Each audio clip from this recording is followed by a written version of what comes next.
Peter, welcome. Thank you for having me. Let's jump straight in. We've got a book here that is soon to be published in Chinese, The Almost Prime Minister. Yes, here in Taiwan. It's going to be a first international version that's not in Thai, even before English. So I got to express my gratitude to the Taiwanese agency and publisher, and also the people who are interested in Thai politics. Absolutely. And thank you for signing it for me. Yes, I have to. We have to meet each other again, and I have to swap the Taiwanese version because I assume we cannot read Thai at the moment. But I'm going to keep this version. Of course. Thank you so much. You've been banned from politics for 10 years, Mm-hmm. and you're 1 year into your 10-year ban. Yes. Yeah. Can you tell us what specifically you're allowed to do during these 10 years or for the remaining 9 years, and what you can't do for folks who aren't as familiar with Thai politics or Thai legal system? So just to give a little bit of context to your audience. So we won the election in 2023, and then lawsuits piled up, and then the penalty that the Constitutional Court of Thailand put upon me was to dissolve my party, Move Forward Party, and ban the executive leadership, which I was the party leader, for 10 years. And it's been a year. Now we're fast forward to 2025. So it's in its second year. The question asked me what I can do and what I cannot do. Simple is that I cannot run for office. I cannot sit in parliament, and I can no longer lead a political party. So my political rights were stripped away during this 10 years. But I can still communicate. I can still write. I can still campaign, as a civil duty. So pretty much cannot do politics, but they cannot stop me from doing public service and being a good citizen in a democracy like Thailand. What did you do that ran afoul of the constitutional courts, of the especially related to the monarchy? Yeah, it was an attempted amendment of a criminal code. So we were trying to find the balance between the proportionality of law between protection of the head of the state and the freedom of speech.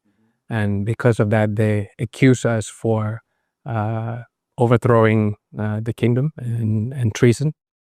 So because of that, they disband the party that got 40% of the votes and disband the election winner. So hence the thing. But to be clear, I mean, for the audience who are not familiar with Thai politics, if you look back in the past 20 years, we are probably the 35th party that got disbanded.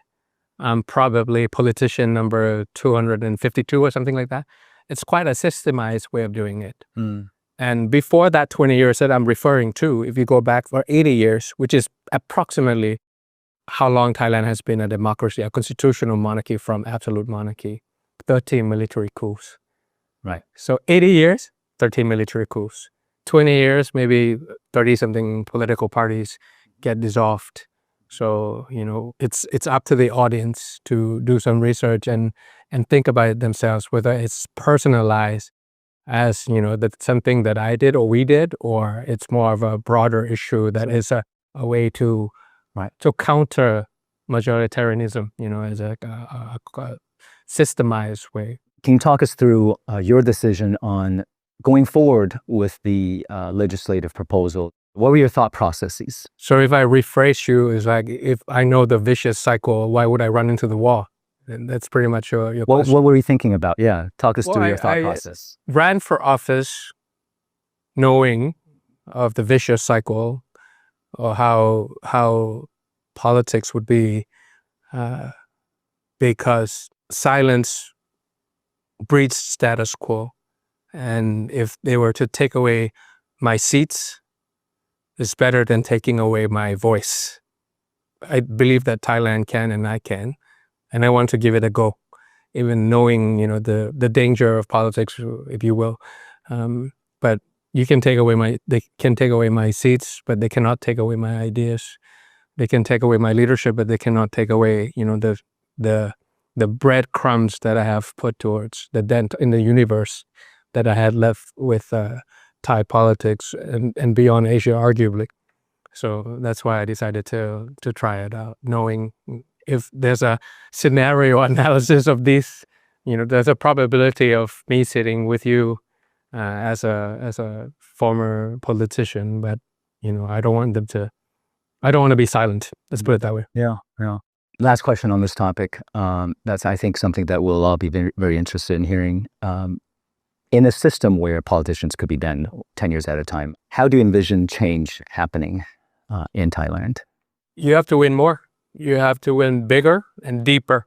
So both breadth and depth, to the certain extent that your political weight is an undisputed leader of Thai politics. And that's not just winning elections, but also winning minds and hearts, dominating ideas to the certain extent that, a ban, like I said, you can ban a leader, but you cannot ban an idea. So that kind of thing is what's required in order for you to overthrow this sustainably, in the sense that, people will keep coming into politics and fresh blood keep coming in. A lot of times that I spent when I was a politician was that I spent time having a dialogue with someone who deemed as my opponent, maybe a younger version. So it's not exactly all the elites, but, the second generation of all the monopolies, or, the mid-rank military, or the independent organizations and the courts in our age, so that they can see me eye to eye, and they can test me, they can roast me, they can ask me questions, so they can see that I'm not what is being portrayed of me on the news. And eventually it will take some time. It's not going to be, one election cycle or two election cycles. Yeah. But when the time comes, I already dominated the ideas and stripped away all the criticism, all the questioning that they had for me. So winning deep and winning wide, to the extent that you're an undisputed leader. I think that's how you do it.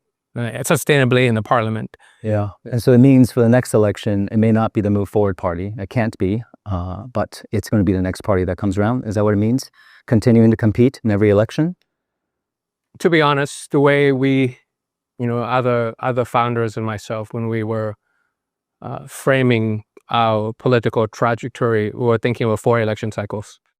So we were not very short-sighted in the sense that you got to get most member of parliaments in one election cycle, to the extent that you'll bend your morality and start buying votes and trying to go through shortcuts. But we were having our KPIs or objective 4 election cycles, maybe 16 years. That's how long it takes to move this inertia, or to reverse what has been done to the country, or to make sure that the country realizes its potential.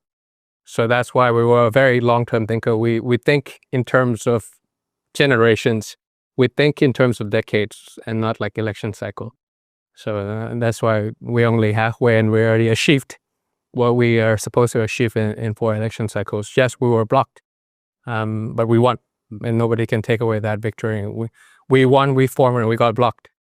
So, with only 2 election cycles, as a rookie prime ministerial candidate, as a rookie leader, with all the odds stacked against us, like how your second question was asking me. So I think time is on our side, but you got to know that we have the time, but they have everything else. So you got to strategize. You got to have your cadence. You got to have your own rhythm on how you want to achieve this. Well, you have to stay organized, stay funded, and still make change, even if some of your legal rights have been stripped. Mm-hmm. Right. And a lot of leadership management, a lot of succession planning. Yeah. Like one of the time-consuming tasks that I was willing to do is succession planning. We don't want the movement to be personalized and just with the former leader or myself or the current leader, but you always have that next 10 or next 20 in mind all the time. Yep. Because politics is a marathon and not a sprint, and it's pretty energy draining as well, as you'll probably know. So we want to be able to pass on the idea regardless of who the actor is, kind of. So succession planning was something that you really have to do. Earlier, I asked you, what does your family, what does your kid think daddy does for a living? And you said, she says, she knows you as an educator. Now. at Harvard Kennedy School, which is where you're at now. Yes, I'm a senior fellow. Talk us through the work that you're doing there, especially your work on encouraging voter turnout and why that's a focus. Sure. I'm there to share and to learn because I'm being forced to sit down, as the audience will probably know, but I can still coach. And now I'm trying to turn reality into the textbook for the next gen leaders of ASEAN or Asia or all around the world. What questions they ask you? Depending on the region, but they'll ask me like how much does it cost to start a political party? Indonesia, India, Philippines. I think that's a quick sanity check of how sometimes the current political setup or the political parties might not reflect Gen Z, might not reflect the youth at the moment. And the popular questions is how much would it cost for me to run? How much would it cost to start my own political party and stuff? That was quite a popular question. Can you talk us through how you help them contextualize some of these ideas, or maybe how you did it? So I asked them, why you're running for public office? What party are you trying to do? And why now? And that's how I shaped their political identity, by asking them just a couple of questions that I would ask my own candidate. So why politics? Mm-hmm. And why this party? And why now and not before or the next election when you are more ready financially or mentally or whatever? And then they will form a campaign playbook with me. Start with the why, and you got to be able to articulate your why that you wanted to do this, and the kind of risks that you have to go through it. But how I did it is I call it precision politics, and I call it 4 C's. First is candidate, second is competitor, third is constituencies, and fourth is count. So with these things, if you look back in your district that you ran, a strong candidate, weak competitor, young constituencies, the count kept increasing in the past 4 or 5 election cycles, then I would be able to precisely segment in the districts into 3 colors: green, yellow, and red. If it's red, it's too conservative, I don't show up. If it's green, I show up one time and deliver my message. If it's yellow, it's swing states. Yeah, it's swing districts. I show up 3 times in order to convince them. And with that, in Thailand, there's 400 districts as a political canvas. When I apply those 4 C's, candidate, competitor, constituency, and count, I got 160 as my focus, prioritized political canvas. You're yellow. Green and yellow, yeah. And I got 151 out of that, with a very lean campaign management, because the candidate is already strong. It's a low-hanging fruit. The candidate is strong than average. The competitor, probably an incumbent in their 70s who's been around for 4 or 5 election cycles but never deliver results. The constituency relatively young, young maybe in their 40s and things like that, open to new ideas. And look at the past 3 or 4 election cycles, the voting turnout is like this. So because of that, instead of being all over the place, I just decided to pour my water on this tree so that it keeps going and going. So that's what I meant by precision politics. And I think that applies both macro. So if you are running if you are managing DPP at the higher level, then you think about this as well. Or even if you're managing your own district, when you do your route management, where you walk and where you try to you have to be able to tell whether this narrow path or that canal path that I prioritize my time on. That's right. Voter turnout. You've talked about achieving 70% plus as a path to victory. Yeah. Can you talk through why that is and what that tells you about your demographic, about your voter base? I think it's 70% is for mathematical equation in politics as well, but it's also for legitimacy. I mean, if it's a highly participative election, then legitimacy of winning is there. But if people don't show up to vote, the probability of manipulating results, especially in Thailand or Southeast Asia, you could just buy someone to show up for you and vote. The under the table politics is there. And if the voting turnout is large, that means here comes everybody. If they were to do it, they have to do it in a high investment. So it's for them, for these transactional politician, it's almost like return on investment. If they have to invest a lot, then they might just withdraw and don't do what they want to spend money on buying votes. So maybe $20 per vote and things like that. If they have to get a large amount, then they will multiply it. So that's how you increase the cost of doing increase the cost of doing the business. But if because in order for you to win, you have to have the majority of the voting turnout. If it's 10 people and 8, you have to buy 5, correct? Mm-hmm. But if it's only 6, you have only to buy 4. That's right. So that's the mathematic way of thinking and knowing your enemy, that this is the way they think. And that's how they invest as a politician. So those are the things. It's like, because I think part of the democratic backsliding now is voter fatigue by design. Of course, they can do a judicial capture. They can do institutional erosion, as we spoke about. But I feel like all around the world, voter fatigue by design is something that the autocrats are doing. Because that's a last battleground that they could not conquer as autocrats. Competitive autocracy, they cannot compete with people who are sincere, with the people who have linkages with the people. But if they succeed in doing voter fatigue by design, because politics is so dramatized, it's so boring, and I feel like, I'll just focus on my e-sport or my boy love or my any other things that they're interested about, and they just, because the cost of going to election for majority of people, whether in Taiwan or Thailand, is high. And if the benefit of going to election is lower, that means the voting turnout will low. And these people are really smart. Sometimes if you pay $20 for them to vote for them, that's one cost. But you can just pay $5 and call it as a stay-at-home fee. I give you money, but you just don't show up.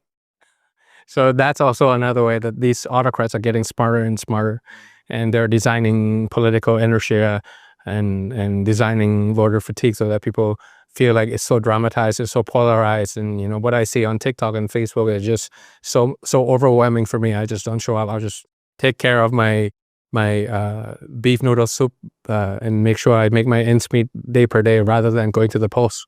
Speaking of design or payments, Australian system, which, as you know, has a penalty or administrative costs for not voting, and they're able to hit, I think, 90% consistently election to election.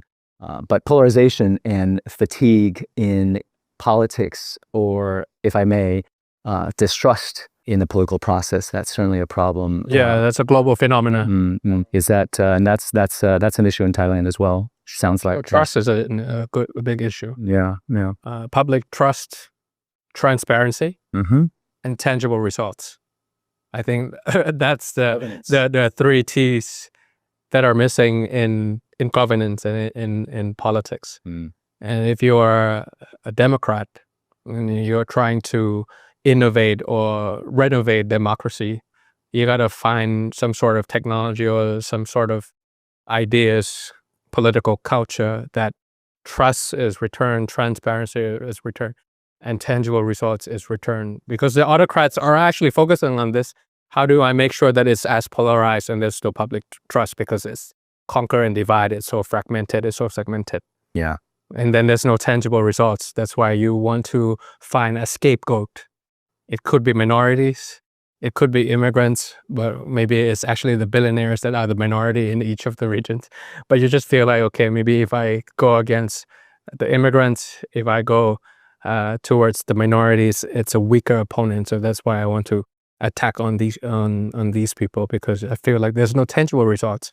The housing crisis in Germany and Australia and probably here, it's much easier to blame it on the Thai migrant workers or something like that, rather than, maybe the billionaires that hoard all the supply of all the real estate in a particular society or whatever. Yeah. So those are the things that we really have to focus about, on how to bring public trust back, how to bring transparency back, how to deliver tangible results. campaign financing you touched on earlier, and you talked about the entry barriers to politics. You also talked about your political operation being funded by donations of $15 roughly. Talk us through what that and something you said just now that was I think that's probably music to the ears of a lot of aspiring politicians, aspiring public servants. Is how do you get involved in politics in this system, in this environment, without breaking the bank, without sacrificing your bank account or your values, as we said elsewhere. So talk us through that grassroots operation. Was it by choice? Was it by necessity? And how you advise the other, the future generations from adopting. By choice. So even if we raise a lot of money, we'll still keep the campaign lean. And by precision politics, using data, using information, maybe the old school politicians don't know how to do what we do. They don't do social listening. They don't poll things. So we use data-driven campaign. So it's very lean. We know exactly where to appear. We know exactly what kind of strategic endorsement we need and the kind of the sentiment of the public. So we can keep it lean. So every appearance that we make, we have a pre-event communication, during event communication, post-event communication. So we monetize. We pretty much like squeeze everything out of all our appearance. So the cost of doing it versus the return that you get from it from appearing is much higher than any other political parties. So it's by choice, and we have to start off by knowing that if you use money for politics, when you stop the money from flowing, that everything stops. No one's going to work because there's no money. But if you explain early on a managed expectation where we're going to do this, and you're only going to get this for your district, very minuscule amount. You're talking about the candidates. About the candidates. So their expectation is being managed, and they would walk from 5 a.m. until like 10 p.m. until the law allows. And, we help them manage instead. We help them communicate instead. We help them with the graphic designs. So it's not about giving them a lot of money so that they use that as a shortcut in doing something else. In order to raise $15, but obviously a large multiply. Is that going to the party or is it going to individual candidates? To the party. The message was that so that you can trust me, so that I have my political autonomy in what I do, in what I say, in what I vote. But if I don't come to you for $15, then I'll probably have to sustain my campaign, and I have a dilemma of choosing whether I start getting money from the energy companies, and when I want to get rid of coal and start promoting renewable energies, I'll probably have to pick up the phone call and vote against my conscience. So you go out and ask for that. So I tell them, so that I have autonomy, so that you can trust me, that I will speak my mind and vote my mind. And like I tell my fellow party members that, if you run for office, but you have to report someone, it's brutal. I mean, you can't really sleep at night, but now you can sleep, safe and sound because you're doing exactly what you were thinking inside. It's a much better environment for you to be a politician. How do you tell your Thai voter, your Thai neighbor, that politics is still the answer, right? Because you are fighting against so many forces, as you talked about, right? There's industries that are transforming, technology that is going to really severely disrupt what life looks like. And on top of it, you have the institutional pressures that are actively working to keep people away from politics. But certainly you believe that public policy is the most important path. So how do you communicate that to your fellow citizen? It's very convenient for you to focus on the pessimism and saying the things that I say to my fellow countrymen. But to show optimism and hope and the potential that we had done hard things before as a nation, and now that we have the asset, we have our strength, we have our weakness, but there's also opportunities and threats that are coming up from the external pressure. So strategy is, how do we leverage our strength to maximize our opportunities and minimize the threats that are coming against us, in terms of food security, in terms of being an agricultural driven country, in terms of the semiconductor industry that we're having in terms of our culture that the country possess. So you have to really be optimistic yourself and show them the potential of what we can achieve together, the change we can believe in, the change that is tangible, and show them, both the vision, both the implementation. This is my first 100-day agenda. If I win the election, this is the first 100 days that I can do with my executive power without increasing any national budget. So that's why when they hear when I say that, it's like, okay, this guy is ready. This guy knows what he's talking about. And it's something that it's a kind of future that I want to co-create, rather than focusing on the pessimism of, the aging society, the suicidal rate and all those things. Those things are true. But if you keep saying something like that, people will just shy away from politics. And I feel like at this time, regardless of where you are in the world, you have to really engage the youth. What happened in America, for example, it does not guarantee automatically, or even in Japan or any other elections during the super cycle election last year. Last year, India, South Africa, Indonesia, and all of people went to vote. And you feel like people, even if they're a Gen Z or if they're first-time voter, they can turn right. They can turn into conservatism rather than progress. Or they might just don't show up to vote as well. So those are the things that I feel like it's a deciding factor.